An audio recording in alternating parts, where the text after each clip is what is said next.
thought of the addiction we have to technology, the unacknowledged crisis humanity is going through, especially the youth. I thought of our continuing disconnect from nature, our dependency on constant stimulation. I thought about big tech and how they were seemingly hacking human consciousness. I thought of everything that's happened since 2019, how easily everybody went along with a stream of events that didn't make any sense, and how everybody went along with solutions that made even less sense. The people who are trying to dumb down humanity, enslave us, keep us in a state of debt slavery, spiritual slavery, they don't think we have what it takes. They don't think we have the self-control and the divine impulse inspiring us to free ourselves. They totally underestimate humanity. Their pride will be their downfall. Humanity is divinely inspired if you allow the inspiration to flow in you. The inspiration and the wisdom of the Almighty, which governs everything with divine love. I had a strange and very prophetic dream recently. In my dream, I awoke in my bed. I heard these voices in my room. I saw my phone on my nightstand, and I realized that these quiet voices were coming from my phone. I listened and I heard these voices were talking about social media and technology, and how it was entwining its way deeper and deeper into the human mind, running its wires deep into the human heart, knowing us better than we know ourselves. I was very startled in my dream to hear this. I stood up and I paced around my room, feeling a profound sense of dread, which is very rare for me. In my dream, I felt these waves of negative energy rolling from head to toe as I listened to my phone talking about how the human consciousness was being hijacked by technology.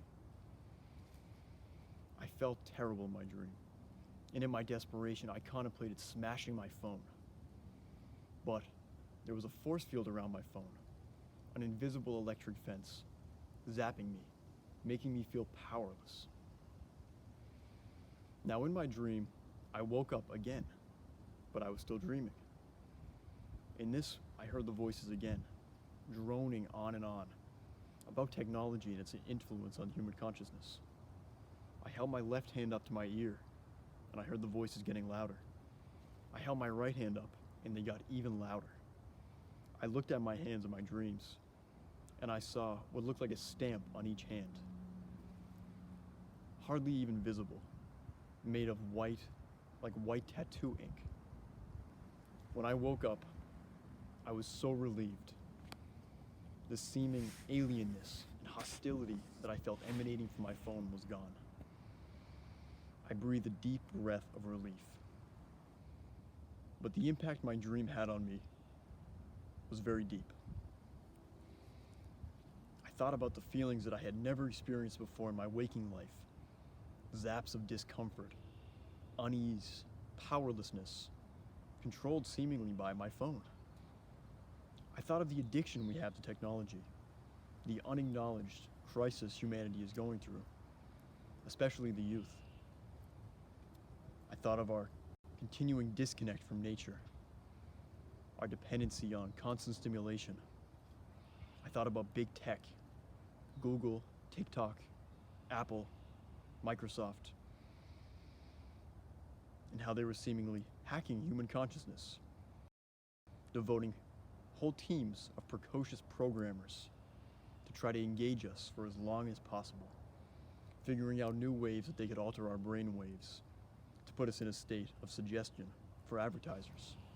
I thought of the seeming normality of the lack of privacy in our society, how the NSA and other organizations have openly admitted that they collect our phone calls and our data, but nobody seems to care because it's more convenient to have the Amazon Alexa, have our phone in our room, have the smart TV, the smartwatch. And I think that really runs to the heart of this whole issue, that we're selling our self-reliance, our freedom of thought and expression, our very souls for convenience and comfort. I thought of the not even any more hidden agenda of hacking humanity. Governments and corporations, for the first time in history, have the power to basically hack human beings. This I mean that if you have enough data and you have enough computing power, you can understand people better than they understand themselves, and then you can manipulate them in ways which were previously impossible. You know, the whole idea that humans have, you know, they have this soul or spirit and they have free will and nobody knows what's happening inside me, that's over. Using our technology against us. Using our own tendencies, addictions, pleasures to put us in a state of suggestibility. I thought of everything that's happened since 2019, how easily everybody went along with a stream of events that didn't make any sense. How everybody so easily accepted a crisis that didn't make any sense. And how everybody went along with solutions that made even less sense. And I thought about the role that technology played in this whole crisis. Tracking and tracing.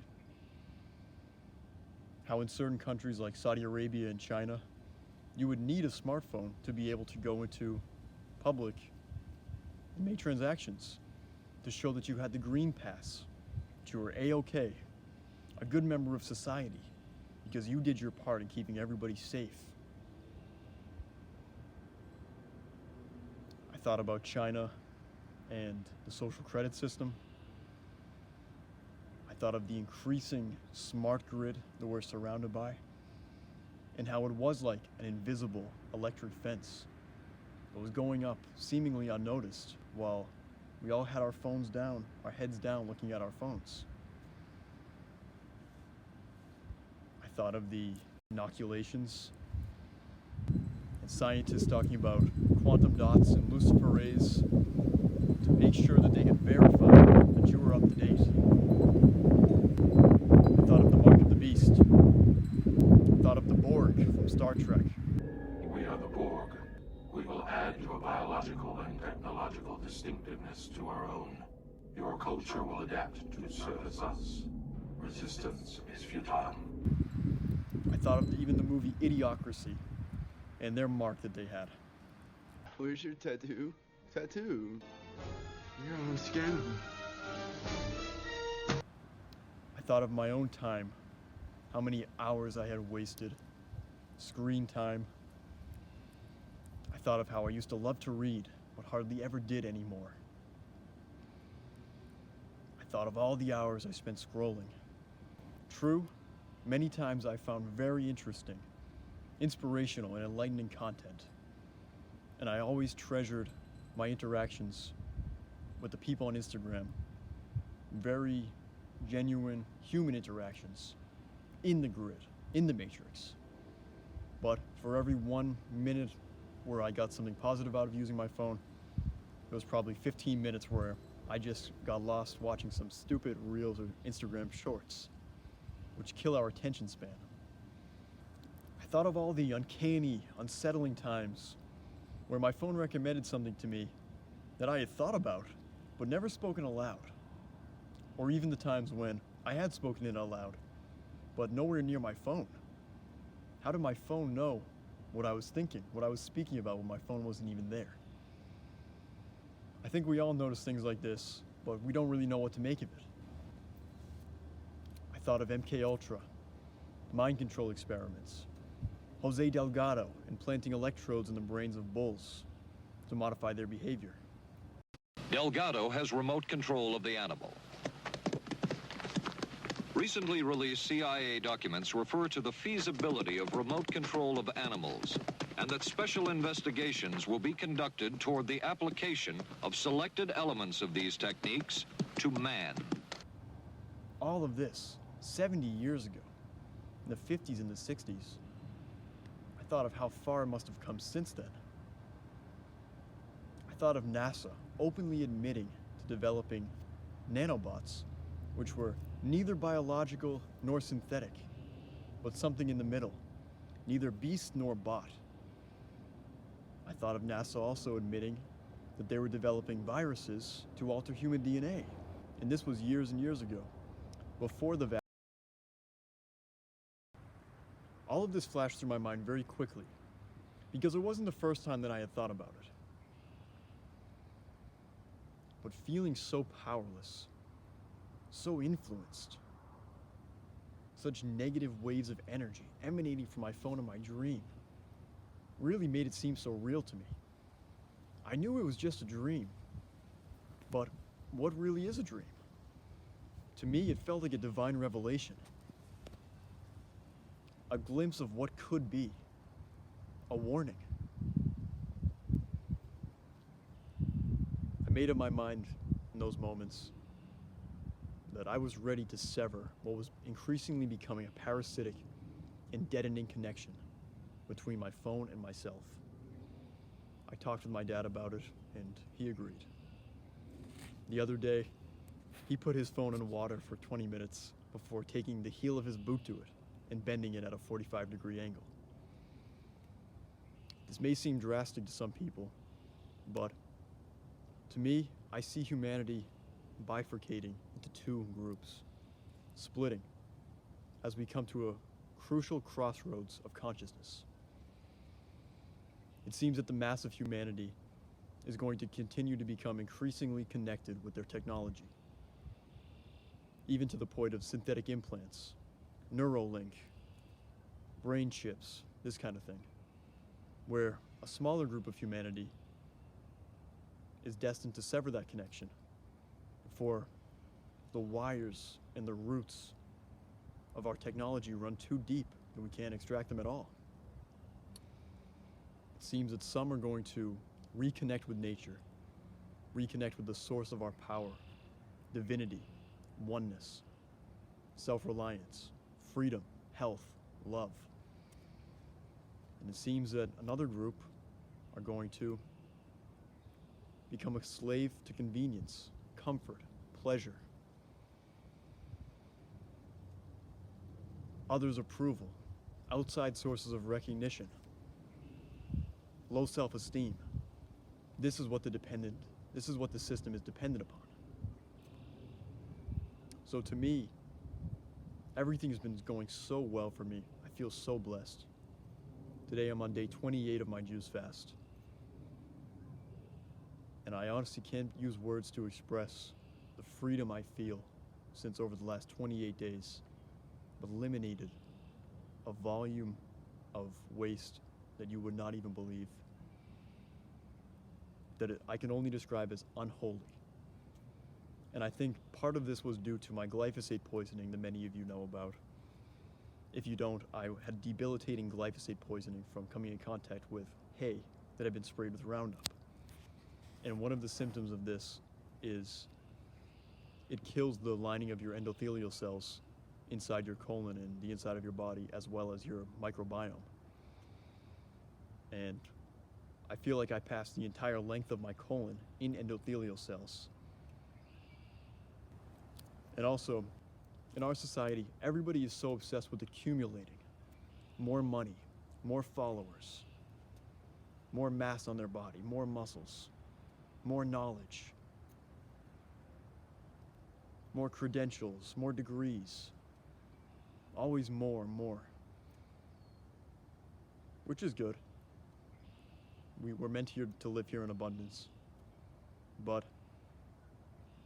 at this crucial juncture of humanity, it's far, far more important to shed what's weighing us down, what's tying us down to this sinking ship that humanity is on. So, to me, I made up my mind. I love my phone. I've had my phone for 7 years. I've learned so many amazing things on my phone, had so many beautiful conversations, watched so many awesome YouTube videos, did a lot of writing.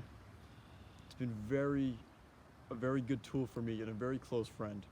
I think my phone knows me better than anybody because it knows all my interests, all my searches. The recommendations I get are pretty uncanny. But at this juncture in my life, I'm ready to liberate my free time, liberate my attention span, and I'm ready to sever the connection with my phone. So, I'm gonna smash it right now with this Hurley. This is an Irish sports tool. So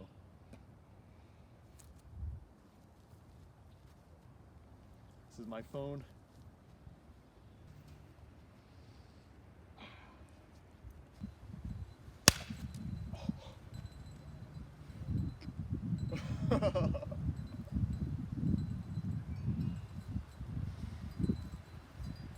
Wow. I feel good. I was not expecting to break this. I've had this for a long time. This was the first Hurley I ever got when I was 6 years old or so. My uncle gave this to me. Well, I didn't mean to break this. I meant to break this, which I did.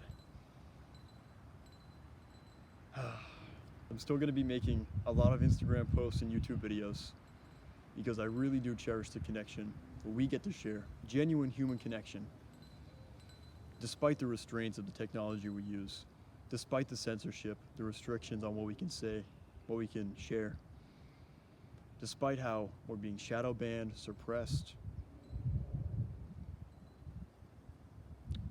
Social media, as we know, is a double-edged sword.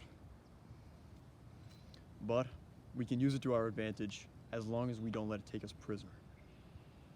So, if you feel so inspired, please break your phone, and if you do, share it with me. Send me a video.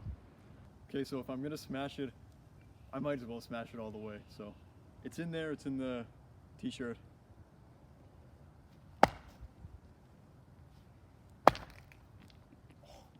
Broke the rock. That's so bad they don't want you to break your phone. That's broken pretty good. Well, I think what it comes down to is the people who are trying to dumb down humanity, enslave us, keep us in a state of debt slavery, spiritual slavery. They don't think we have what it takes. They don't think we have the self-control and the divine impulse inspiring us to free ourselves. They totally underestimate humanity. Their pride will be their downfall. Humanity is divinely inspired if you allow the inspiration to flow in you. They're throwing everything they have at us. Aerosols, heavy metals in the air, things that accumulate in the body, things in the food, pesticides, chemicals, cell phone towers going up everywhere, zapping us. On and on and on. The assault is coming from all angles. Humanity is divinely inspired if you allow the inspiration to flow in you. The inspiration and the wisdom of the Almighty, which governs everything with divine love.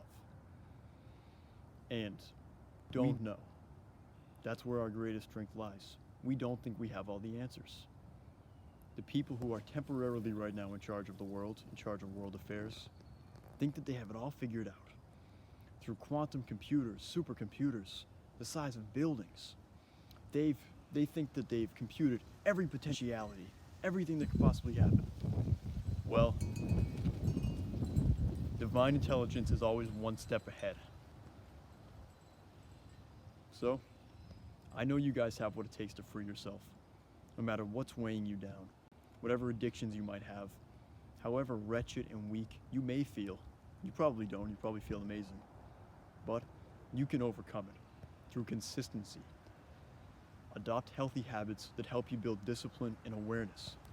Spending time in nature, meditating, exercising, eating healthier, deep breathing. At first, it might not seem like it makes much of a difference, but the benefits compound over time more and more than you could possibly imagine, until you become a version of yourself unrecognizable. I'm speaking from a place of experience. I've come so far as a human being thanks to primarily cold showers, meditating, deep breathing, reading enlightening things. I could go on. Juice fasting has been a huge one as well. And honestly, if you're not getting anywhere that you want to, you're not making progress, call upon a higher power. Call upon God or Christ or whatever you want to, because it will help you. It is there waiting to help you. But if you don't believe in that and you want to do it all by yourself, you're welcome to try. Because inside of you, Our spirit, our consciousness is all the same. We're all one. We are one with God in a deeper sense. Not our ego, but our true self. So, the only path out is in. We're going to overcome this eventually. It's only a matter of time. Evil contains the seeds of its own destruction. It has separated itself from the source. It has to take its energy from parasiting off of us. Well, when we cut ourselves off from that, it's destined to fall. It's only a matter of time. The scale of the evil matters not. Its nature remains the same, weak and destined to fall. Where us, we're destined to grow to higher and higher, undreamt of heights. But the secret of that is discipline and awareness, without which we are slaves to forces that we are not even aware of. I know you have what it takes. Thank you.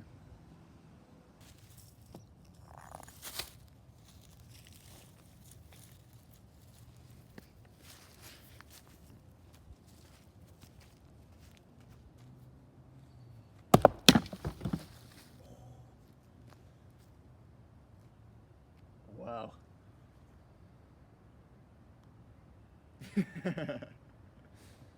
My mom wanted to drop one too.